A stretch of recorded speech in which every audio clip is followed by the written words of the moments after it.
दोस्तों, तो स्वागत है आप सभी का हमारी यूट्यूब चैनल प्रेफ अल्फा में।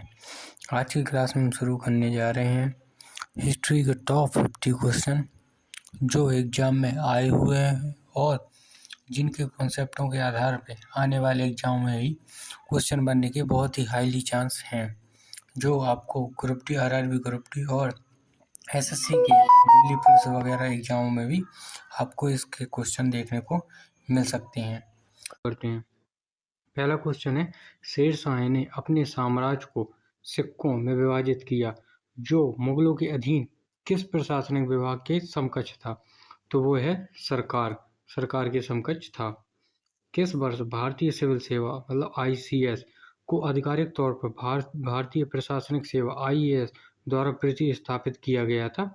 तो 1947 में। भारतीय सिविल सेवा आईसीएस और भारतीय पुलिस आईपी को किस वर्ष भारतीय प्रशासनिक सेवा आईएएस और भारतीय पुलिस सेवा आईपीएस द्वारा प्रतिस्थापित किया गया था, जिन्हें बाद में अखिल भारतीय सेवाओं के रूप में मान्यता दी गई है? तो वह 1947। शाहजहां के शासनकाल में 8000 में से कितने मनसबदार उच्चतर श्रेणी के मनसबदार थे जिन्हें साम्राज्य के कुल अनुमानित राजस्व का 61.5% अपने और अपने सैनिकों के वेतन के रूप में मिलता था? तो यह है 445। बियोमचंद्र बनर्जी ने डैश के दौरान बंगाल विधान परिषद में कलकत्ता विश्वविद्यालय का प्रतिनिधित्व किया था? तो 1894 से 1895 में बंगाल विधान परिषद में कलकत्ता विश्वविद्यालय का प्रतिनिधित्व किया था। पजहस्सी राजा आधुनिक डैश राज्य के एक स्वतंत्र सेनानी थे कि पजहस्सी राजा आधुनिक किस राज्य के स्वतंत्र सेनानी थे? तो ये हैं केरल। भारत के मध्य प्रदेश के खजुराहो में स्थित कंदरिया महादेव मंदिर के निर्माण का श्रेय किस चंदेल शासक को दिया जाता है? तो वो है विद्याधर। कौन? विद्याधर। बात करते हैं निम्नलिखित में से किसने 6 अगस्त 1857 को यह लिखते हुए एक तार भेजा था कि हमारे लोग विरोधियों की भारी संख्या और अंतरहीन लड़ाई से डरे हुए हैं, हर गांव हमारे खिलाफ है, जमींदार हमारे विरोध में उठ खड़े हैं? यह किसने लिखा था? तो लेफ्टिनेंट कर्नल टायलर ने लिखा था। 9वां क्वेश्चन देखते हैं, प्रारंभिक वर्षों में सीमित स्वशासन प्राप्त करने के लिए किस कांग्रेस नेताओं का दृष्टिकोण क्या था? प्रारंभिक वर्षों में सीमित स्वशासन प्राप्त करने के लिए कांग्रेस नेताओं का दृष्टिकोण क्या था? तो वो है हिंसक विरोध प्रदर्शन। आप सभी को बता दें कि ये पीडीएफ हमारे गगन प्रताप सर के द्वारा जो टेलीग्राम पे डाला गया है उसका है, ये हम तो केवल पढ़ा बस रहे हैं इसमें। निम्नलिखित में से किस वर्ष बंगाल सरकार ने कलकत्ता इलेक्ट्रिक लाइटिंग अधिनियम पारित किया था? कौन सा? कलकत्ता इलेक्ट्रिक लाइटिंग अधिनियम कब आया था? तो 1895 में। भारत में खान अधिनियम कब लागू किया गया था? कौन सा? खान अधिनियम। तो 1952 में। निम्नलिखित में से किस इंडो ग्रीक शासक का राजदूत हेलियोडोरस भगवान कृष्ण का भक्त था और उसने विदिशा में एक स्तंभ स्थापित किया था? तो ये है एंटियो आल्कडिस है, इसका राजदूत था। बुरहान उल मुल्क को अवध का नाजिम निम्नलिखित में से किस वर्ष नियुक्त किया गया था? तो यह 1722 में। कब? 1722। कुंडारा उद्घोषणा, जिसमें खुले तौर पर अंग्रेजों के विरुद्ध हथियार उठाने का आह्वान किया गया था, निम्नलिखित में से किस स्वतंत्र सेनानी से संबंधित हैं? तो वो हैं बेलूथम्पी। मगध काल की न्यायिक संरचना में बोहायरक कौन थे? तो वो है वकील न्यायाधीश। देवी आंदोलन भारत के निम्नलिखित में से किस क्षेत्र में हुआ था? कौन सा देवी आंदोलन? तो वो हुआ था दक्षिणी गुजरात में।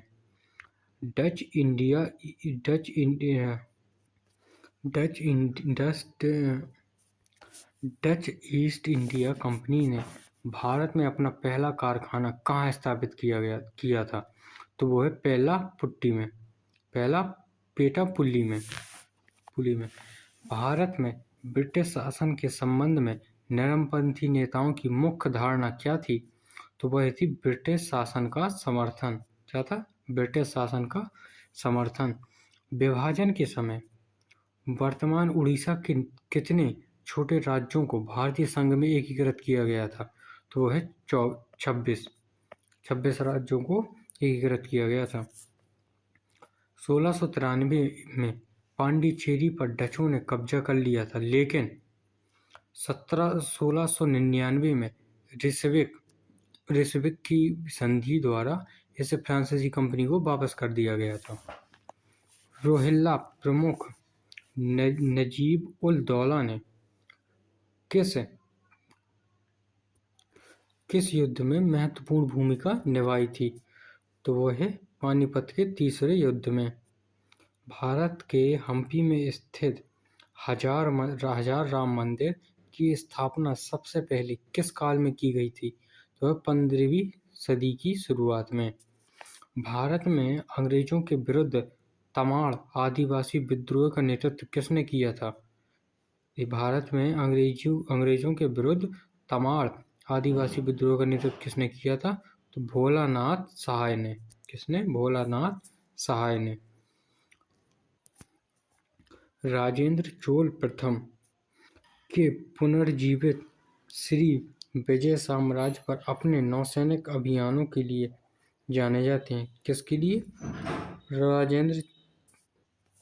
राजेंद्र चोल प्रथम कहाँ? इंडोनेशिया के पुनर्जीवित श्री विजय साम्राज्य पर अपने नौसैनिक अभियानों के लिए जाने जाते हैं। किसके लिए? अभियानों के लिए। भारत में शक वंश की स्थापना किसके द्वारा की गई थी? तो माओ जिया मोगा। किसके द्वारा? माओ जिया मोगा। ऐश्वर्ली सांस्कृतिक परंपरा मुख्यतः पत्थर के किस प्रकार के उन्नत और समीमित औजारों के लिए प्रसिद्ध है? तो वो है बिदारनी और हाथ की कुल्हाड़ी। क्वेश्चन नंबर 27 देखते हैं। चोल शासन के दौरान निम्नलिखित में से कौन सी भूमि जैन संस्थाओं को दी गई थी? तो वो है पल्ली छंदनम। कौन सी? पल्ली छंदनम। गुज्जर प्रतिहार वंश के विस्तार के दौरान निम्नलिखित में से कौन सा नगर वत्स राज्य की राजधानी बना? तो कौन बना था? वह उज्जैन। वत्स राज्य की राजधानी उज्जैन। गुप्त काल में उद्रंग शब्द का तात्पर्य किससे था? तो वह था भूमि कर से। 1953 में ग्रामीण विकास को अधिक व्यवहार रूप से विस्तारित करने के लिए कौन सा कार्यक्रम शुरू किया गया था? तो वो है राष्ट्रीय विस्तार सेवा NES। किस कानूनी दस्तावेज ने स्वतंत्रता के बाद रियासतों को भारत या पाकिस्तान में शामिल होने की अनुमति दी? तो वो है अधिमिलन लिखित। इसने हमको। क्वेश्चन नंबर 32 मद्रास पट्टनम शहर जो बाद में विस्तारित होकर आधुनिक चेन्नई के रूप में विकसित हुआ को ईस्ट इंडिया कंपनी मतलब EIC ने स्थानीय राजाओं से निम्नलिखित में से किस वर्ष खरीदा था? तो 1639 में यह खरीदा था। कब? 1639 में। ग्रंथों के अनुसार गुप्त साम्राज्य के दौरान सेना की कौन सी टुकड़ी सेना का हिस्सा होने के पश्चात भी युद्ध में विरल हो गई थी? तो वह है रथ सेना का जो हिस्सा थी वह विरल हो गई थी। शेरशाह के प्रशासन के दौरान किसी गांव में कानून और व्यवस्था बनाए रखने के लिए निम्नलिखित में से कौन सा अधिकार जिम्मेदार था? तो वह था सिकदार। भारत में तीसरे प्रेसिडेंसी बैंक के रूप में बैंक ऑफ मद्रास की स्थापना कब की गई थी? तो 1843। अर्थशास्त्र में वर्णित मौर्यकालीन नगर प्रशासन के प्रशासनिक प्रमुख को किस नाम से संबोधित किया जाता था? तो वो है नागरिक। क्या? अर्थशास्त्र में वर्णित मौर्यकालीन नगर प्रशासन के प्रशासनिक प्रमुख को किस नाम से संबोधित किया जाता था? तो नागरिक। श्री अरबिंदो निम्नलिखित में से किस वर्ष बड़ौदा में अपने पद से इस्तीफा लेकर कलकत्ता चले गए और वहां शीघ्र ही वे राष्ट्रवादी आंदोलन के एक प्रमुख नेता बन गए? तो 1906 में। प्रथम पिछड़ा वर्ग आयोग की नियुक्ति किस वर्ष की गई थी? प्रथम पिछड़ा वर्ग आयोग की नियुक्ति किस वर्ष की गई थी?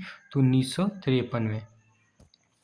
रॉयल एक्ट के आयोजन में महात्मा गांधी को क्वेश्चन नंबर 39 रॉयल सत्याग्रह के आयोजन में महात्मा गांधी को डैश स्थित फिरंगी उलेमा समूह के अब्दुल बारी ने सहायता प्रदान की थी? तो कहाँ? लखनऊ स्थित फिरंगी उलेमा समूह। पल्लव राजाओं ने कौन सी उपाधि धारण की ताकि यह दर्शाया जा सके कि उनका शासन धर्मशास्त्रों के सिद्धांतों द्वारा निर्देशित था? तो वह धर्म महाराजा। खरवार आंदोलन का नेतृत्व किस करिश्माई नेता ने किया था? खरवार आंदोलन का नेतृत्व किस करिश्माई नेता ने किया था? तो वह भागीरथ मांझी। निम्नलिखित में से कौन सा राजा हर्ष के शासनकाल का शिलालेख नहीं है? तो वह मुजफ्फरपुर नगर मोहर है। भागीरथ मांझी ने संथालों से क्या वादा किया था कि यदि वे उनकी शिक्षाओं का पालन करेंगे तो उन्हें क्या मिलेगा? तो उन्होंने कहा था आदिवासी राज्यों की पुनः स्थापना।